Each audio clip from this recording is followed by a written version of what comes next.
Lance, would you and your bride stand up here? And then if you were on last week's outreach and you're here today, I think I saw Lisa earlier. Lisa, is she here? Stand up. You were there, right? You gave your hoodie away. Is that right? Yeah. So I got the most wonderful report from Lance, and this is to our homeless ministry. So I just talked to you about globally, now I'm talking to you about Houston. Because the light that shines farthest is the light that shines brightest at home. So for a light to go far, it has to be very bright. That starts at home. And this is a heart that they are so wonderfully. How would you feel if you were on the streets and these guys walked up to you? Like, well, who just came? And they told me this beautiful testimony. It kind of goes in with the message today. But Lance told me it was getting cold, and they gave away clothes, they gave away coats and jackets, and at the end a young man came up to them and said, and they had given everything away. I think that's a good testimony too, guys, because we'll have more to give away next time.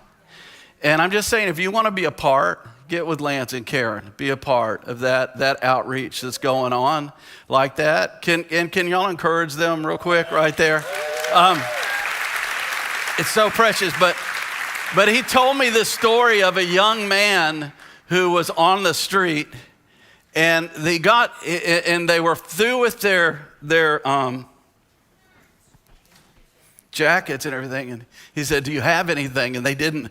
And so Lisa took her hoodie and gave him her hoodie, young man. Now, I think that's really cool, because I'm going to talk to you in a few moments about God targets pain.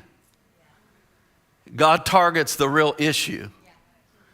And here's this young man that he needed a coat, but his pain was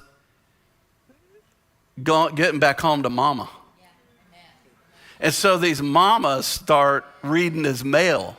We had some mamas out there, and they started praying and ministering to him and believing to get this, like the prodigal. It wasn't a father waiting, it was a mama waiting, and knowing that she was going to be there with open arms to restore that young man's life. So be a part of that, guys. Be a part of the gospel. Be a part. And then